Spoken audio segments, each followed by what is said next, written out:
Welcome to FK Super classes. We are discussing electric charges and fields, chapter 1 for class 12. अभी तक हमने जो दो लेक्चर बनाए हैं, फर्स्ट लेक्चर में we have discussed about the charge, types of charges, properties of charges, and also discussed the quantization and conservation of charge. Second lecture में हमने डिस्कस किया था force between the charges, that is the Coulomb's law. दो charge के बीच में क्या force होगा, वो फोर्स किस किस चीज पर डिपेंड करेगा, उसको हमने अपने दूसरे लेक्चर में डिस्कस किया था. हमने लिमिटेशन ऑफ कूलम्स लॉ भी उसमें डिस्कस किया था कि कूलम्स लॉ जो है वो वैलिड है सिर्फ और सिर्फ पॉइंट चार्जेस के लिए. पॉइंट चार्ज क्या है इसको हमने डिस्कस कर रखा है अपने सेकंड लेक्चर में. और ये भी है कूलम्स लॉ जो है वो वैलिड नहीं होता है if charges are in motion. Coulomb's law is valid if both the charges are at rest, and Coulomb's law is also valid if one charge is in motion and other charge is at rest. Coulomb's law is not valid if both the charges are in motion. यह ध्यान रखिएगा कि अगर दोनों charge motion में है तो फिर कूलम्स लॉ वैलिड नहीं है. ये कभी कभी एमसीक्यूज टाइप क्वेश्चन में पूछ लिए जाते हैं. आज के लेक्चर में जो थर्ड लेक्चर है इस सीरीज का, इसमें हम practical and numerical use of Coulomb's law देखेंगे. इसमें हम ये भी देखेंगे कि जो दो चार्जेस हैं जिनके बीच में जो फोर्स है, अगर थर्ड चार्ज भी आ जाता है उस सराउंडिंग में तो क्या उस थर्ड चार्ज की वजह से जो इंटरेक्शन है बिटवीन द टू चार्जेस क्या वो चेंज होता है या नहीं, ये देखेंगे. और net effect on one charge पे भी डिस्कस करेंगे कि थर्ड चार्ज के आने पे जो नेट इफेक्ट है किसी एक चार्ज पे क्या वो चेंज हो रहा है, जिसे हम सुपरपोजिशन प्रिंसिपल कहते हैं. Okay, starting with numerical.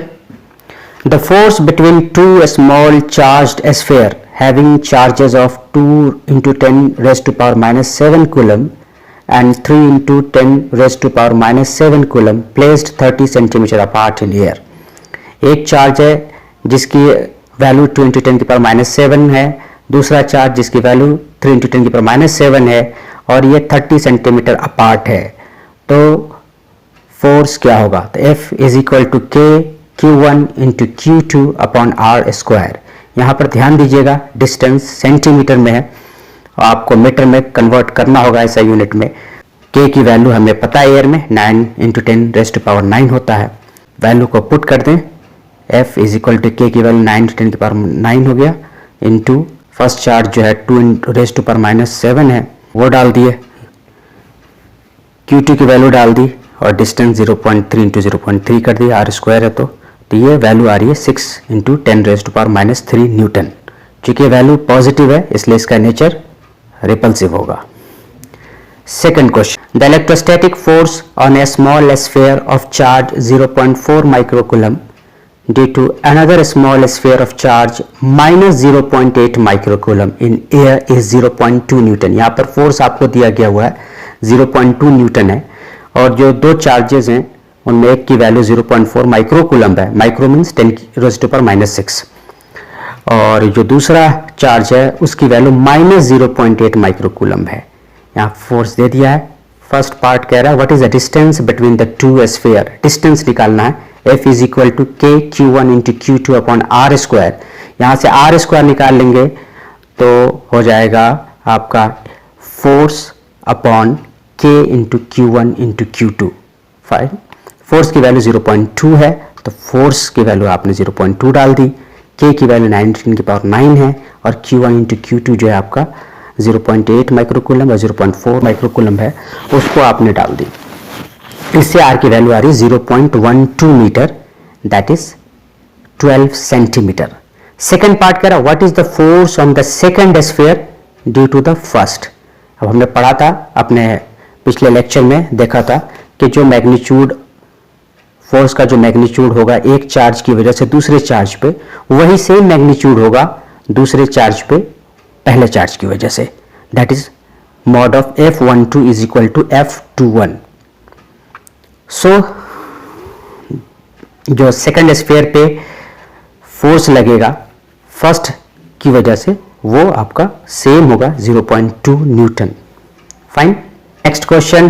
To insulated charged copper sphere A and B have their center separated by a distance of 50 centimetre. दो चार्ज्ड स्फीयर हैं, उनके सेंटर का डिस्टेंस जो है 50 सेंटीमीटर है. तो आपको यहाँ डिस्टेंस मिल गया, दैट इज द 50 सेंटीमीटर. इसको आप मीटर में कन्वर्ट कर लीजिएगा, 0.5 मीटर हो जाएगा.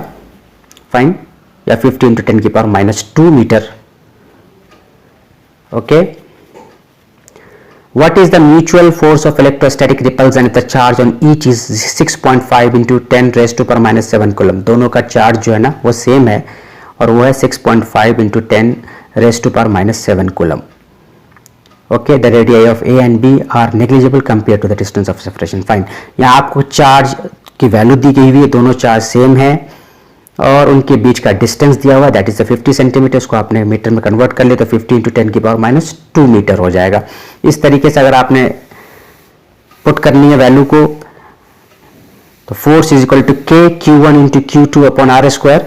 Q1 Q2 सेम है इसलिए K into Q upon R square. K की वैल्यू 9 इंटू 10 की पावर 9, Q की value 6.5 into 10 raised to power -7.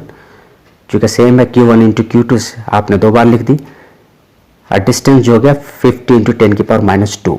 इसको आपने सॉल्व किया तो ये आ गया आपका 1.5 इंटू 10 की पावर -2 न्यूटन. ये ध्यान रखिएगा, ये आपका फोर्स आ गया 1.5 इंटू 10 की पावर -2 न्यूटन.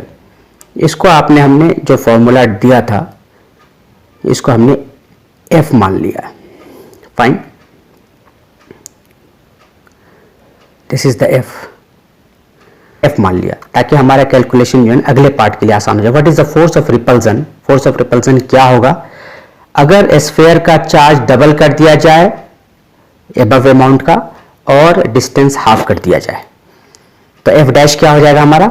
F डैश हो जाएगा K की वैल्यू सेम रहेगी 9 इंटू 10 की पावर 9 और जो Q है जो चार्ज है हमारे वो डबल कर दिएगा 2Q into 2Q upon distance half कर दिएगा R/2 का स्क्वायर.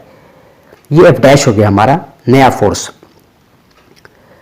इसको जब हम पहले वाले से कंपेयर करेंगे F से तो ये क्या आ जाएगा आपका, जो कि 9 into 10 raised to power 9 into Q upon R square is the F. Fine. तो इसको अगर आप F को इस जगह पे डाल देंगे 9 into 10 raised to power 9 into Q upon R square की जगह पे हमने F डाल दिया तो जो आपके 2 इंटू 2 ऊपर आ गया, ये 4 ऊपर चला जाएगा तो ये हो जाएगा 16F. फाइन. चूंकि F की वैल्यू जो हो गई वो हमने इक्वेशन फर्स्ट से ले ली F की वैल्यू. तो हमारा जो नया फोर्स है चार्ज डबल करने से और डिस्टेंस हाफ करने पे आया है वो जो है आपका 16 टाइम्स ऑफ पुराने F के बराबर है. पुराना F क्या था, कितना आया था वैल्यू इसका 1.5 इंटू 10 -2 न्यूटन. इसको हमने 16 से मल्टीप्लाई कर दिया, ये आ गया आपका 0.24 न्यूटन. तो इस तरीके से आपने देखा कि चार्ज को डबल कर देने से और डिस्टेंस को कम कर देने से हमारा जो है फोर्स बढ़ गया है. अभी तक हमने दो चार्ज के बीच में इंट्रैक्शन देखा था कि क्या मैग्नीट्यूड आ रहा है फोर्स का. अगर चार्ज को बढ़ा देते हैं, डिस्टेंस को कम कर देते हैं तो फिर क्या इफेक्ट आता है फोर्स पे. इस तरह क्वेश्चन को अभी हमने डील की. अब इस स्लाइड में हम ये देखेंगे कि दो चार्ज हैं, उस सराउंडिंग में तीसरा चार्ज भी आ जाए उस सिस्टम में तो फिर क्या इफेक्ट आता है. क्या पहले और दूसरे चार्ज में जो इंटरेक्शन था क्या उसमें चेंजिंग आएगा या नहीं आएगा, इसको हम इस स्लाइड में देखेंगे. यहां पर Q2 है और Q1 Q2 से R1 डिस्टेंस पे है एंड Q3 Q2 से R2 डिस्टेंस पे है. अगर हम देखें force on 2 due to 1 Q2 पे और Q1 की वजह से क्या फोर्स लग रहा है वो क्या हो जाएगा आपका K Q1 into Q2 upon R1 square. R1 is the distance between Q2 and Q1. Coulomb's law से आ जाएगा आपका कि force on 2 due to 1 is k q1 into Q2 upon R1 square. Fine. अब उसी Q2 पे Q3 की वजह से क्या फोर्स आ रहे हैं, फोर्स ऑन 2 ड्यू टू 3 क्या आएंगे, तो यहां पे जो दो चार्जेस हैं Q2 और Q3 है, ये इंटरेक्शन में है, तो from Coulomb's law k into Q2 into Q3 upon R2 का square. R2 is the distance between Q2 and Q3। ये आपके आगे force on 2 due to third. अभी हम इससे ये चीज दिख रहा है कि Q2 पे Q1 के बीच में जो फोर्स है, Q2 और Q1 के बीच में जो फोर्स है, वो Q3 के आने से उसमें चेंजिंग नहीं आया है। As per Coulomb law force on 2 due to 1 जो है k Q1 Q2 upon R1 square है, इसमें कोई चेंजिंग नहीं आया है Q3 के आने से। और ये भी देख रहे हैं कि Q2 और Q3 के इंटरेक्शन में जो है, जो फोर्स है, वो Q1 की वजह से उसमें कोई चेंजिंग नहीं आया है। तो इससे हमें ये पता चल रहा है कि अगर सराउंडिंग में एक से ज्यादा चार्ज है ना, तो जो इंटरेक्शन बिटवीन द चार्जेस हैं वो एज इट इज बना रहेगा। तीसरे चार्ज के आने से दो चार्ज के बीच जो फोर्स है वो चेंज नहीं हो रहा है। अगर हम टोटल फोर्स देखें 2 पे जो लगा है, वो वेक्टर सम है force on 2 due to 1 and force on 2 due to 3। Net force जो है वो फोर्स ऑन 2 ड्यू टू 1 भी आ गया, और नेट फोर्स जो है 2 पे फोर्स ऑन 2 ड्यू टू 3 भी आ गया। इससे ये इंफॉर्मेशन आ रहा है कि तीसरे चार्ज के आने से net force on any charge change हो जाता है। जो इफेक्टिव फोर्स है उस चार्ज पे वो चेंज हो जाएगा। फाइन। और but force between two charge is unaffected by the presence of the third charge. किसी इंडिविजुअल दो चार्ज की बात करेंगे, उसके बीच का जो फोर्स है ना, वो इफेक्ट नहीं करेगा थर्ड चार्ज की वजह से। लेकिन नेट फोर्स उस चार्ज पे वेक्टर सम है ऑफ ऑल द फोर्सेस, जितने भी सराउंडिंग में चार्ज हैं उसके फोर्सेस से। So if there is any charge in a system, then what will be the net force on any charge.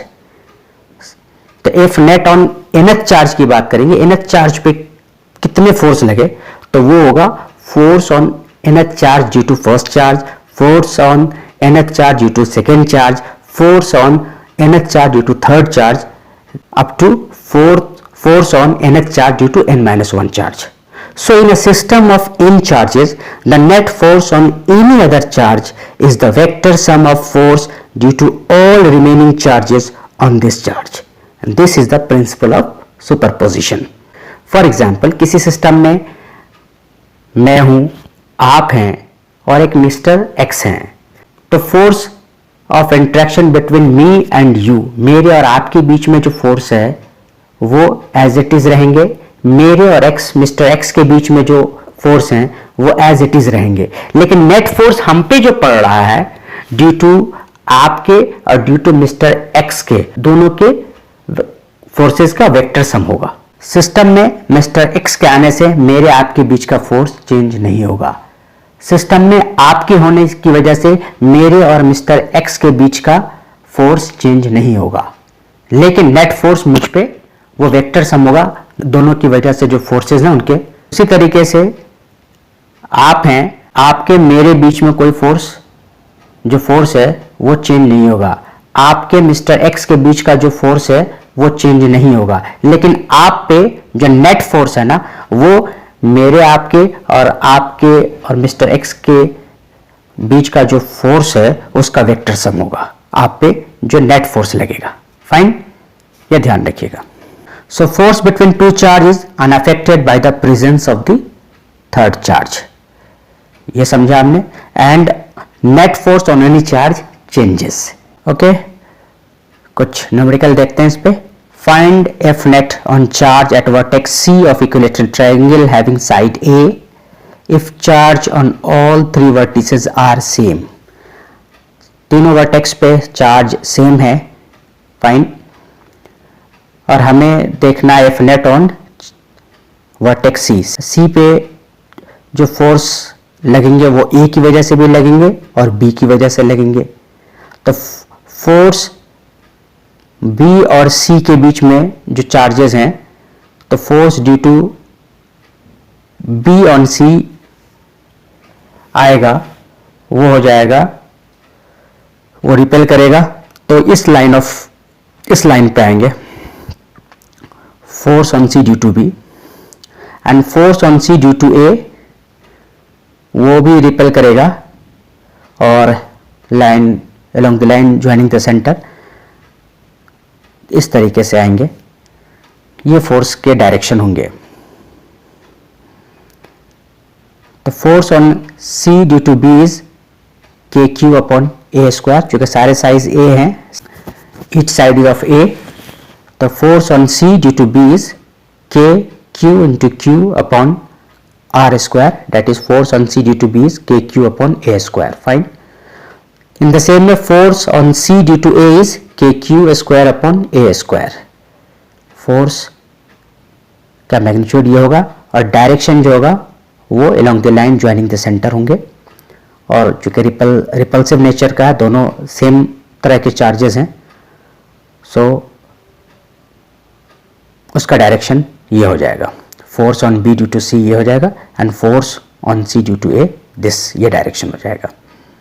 चूंकि इक्विलैटरल ट्रायंगल है तो ये एंगल 60 डिग्री है, तो ये एंगल भी 60 डिग्री हो जाएगा। फाइन।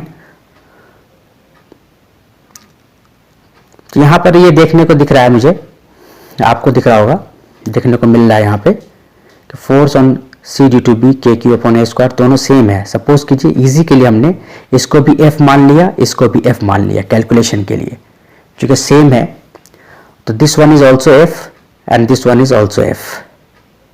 फाइन।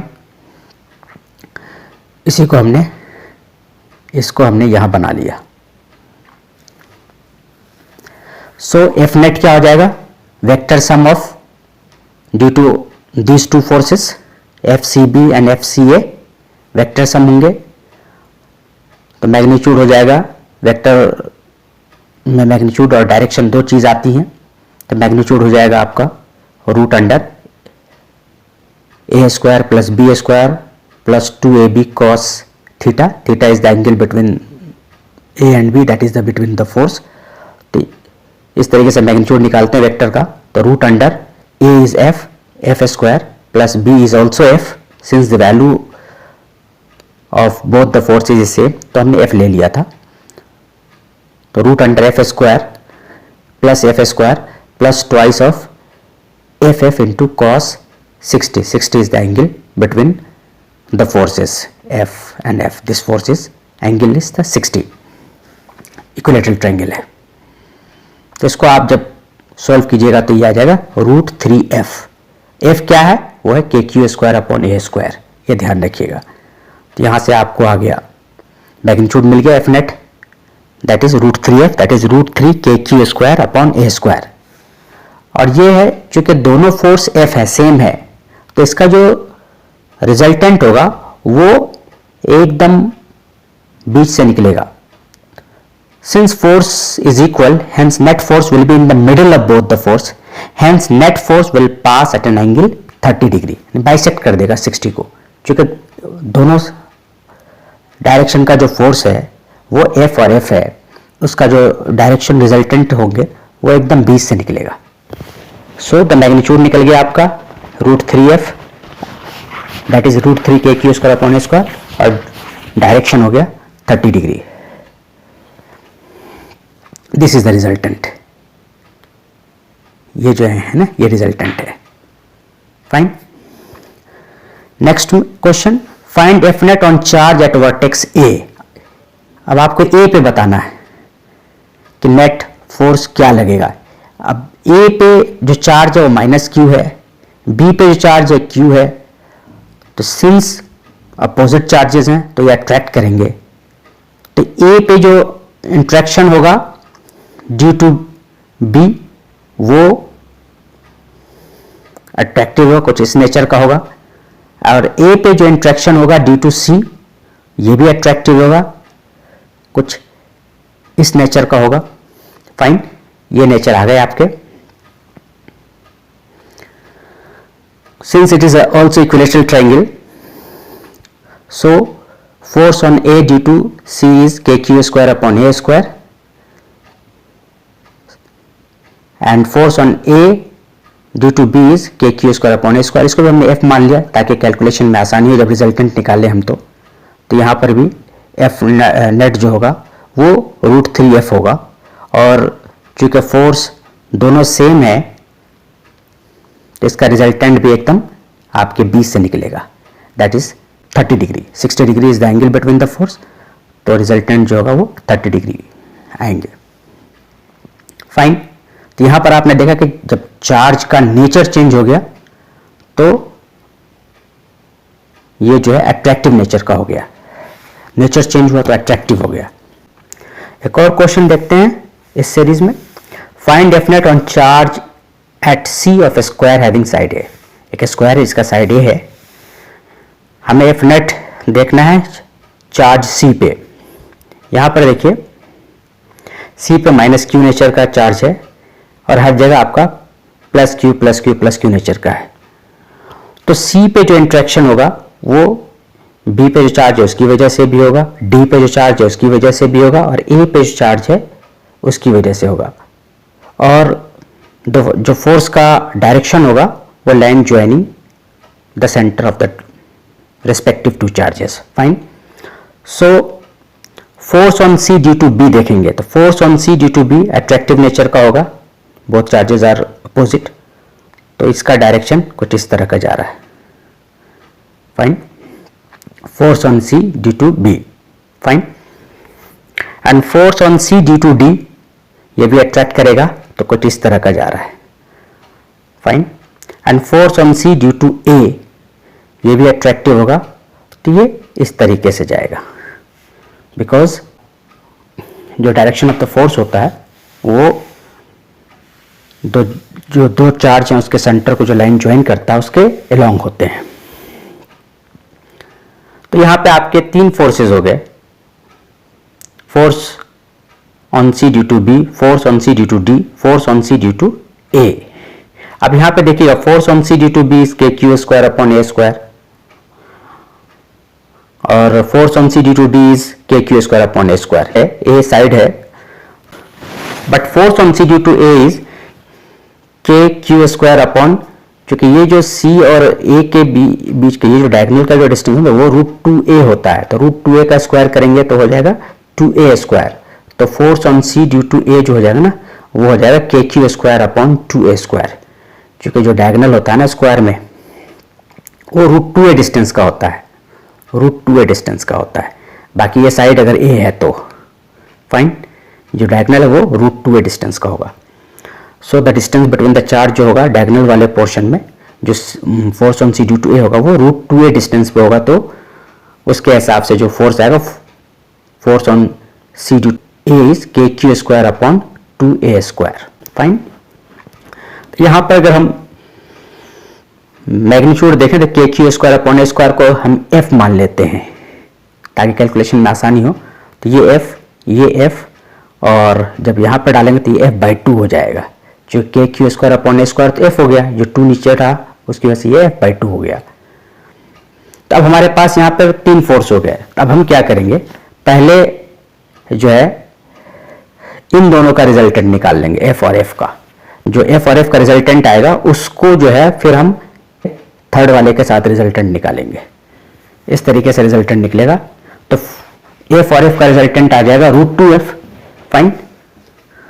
इन दोनों का रिजल्टेंट हो जाएगा √2f, इसको हमने fr से दिखाया है √2f, क्योंकि root under a square plus B square plus twice of ab cos theta, theta is the angle between a and b। तो यहां पर हो जाएगा root under a square is f square plus b square is f square plus twice of f cos 90, because the angle between the force is here 90 degree, क्योंकि ये square है तो cos 90 0 हो जाएगा। तो root under f square plus f square root under 2f square हो जाएगा। इस तरीके से f रिजल्टेंट आ गया √2f। फाइन। तो अब इन दोनों का रिजल्टेंट √2f आ गया। थर्ड जो हमारा फोर्स है वो f/2 है।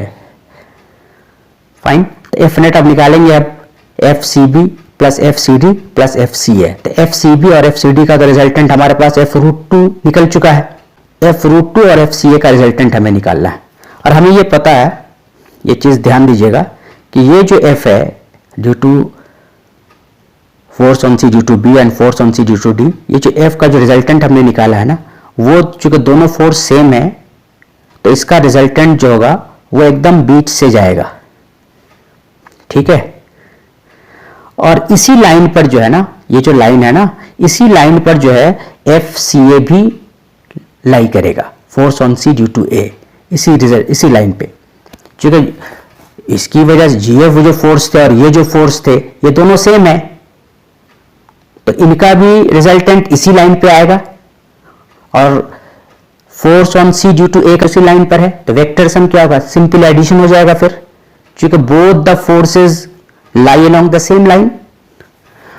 तो इस तरीके से तो जो F नेट का आया FCB plus FCD plus FCA, तो FCB FCD का जो फोर्स है √2F और FCA जो फोर्स है वो एक ही लाइन पे लाई कर रहे हैं, तो इस तरह के सिंपल एडिशन कर देंगे हम, तो √2KQ² अपॉन A² आ गया plus FCA KQ² upon 2A², इनको हम √2 प्लस 1/2 को एक साथ ले लेते KQ² अपॉन A², ये आ जाएगा और ये लाई करेगा 45 डिग्री पे, क्योंकि दोनों फोर्स जो है force on C due to B and force on C due to D ये तो अब इस तरीके से थे, तो इनका रिजल्टेंट ये आया। अब force on C due to A सी लाइन पर आया, तो इस तरीके से सिंपल एडिशन कर दी हमने, तो ये आपका नेट फोर्स इसी लाइन पर आ जाएगा जो 45 डिग्री होगा। फाइन, इस तरीके से हमने कुछ न्यूमेरिकल एप्लीकेशन देख लिया, समझ गए कैसे फोर्स लाई करता है along the line joining the center of the charges, और मैग्नीट्यूड कैसे निकालेंगे रिजल्टेंट फोर्सेस का। फाइन, चूंकि सुपरपोजिशन प्रिंसिपल में जो फोर्स ऐड होगा ड्यू टू द चार्जेस जो भी सराउंडिंग में है, सिस्टम में है, वो वेक्टर सम होगा of force due to the charges.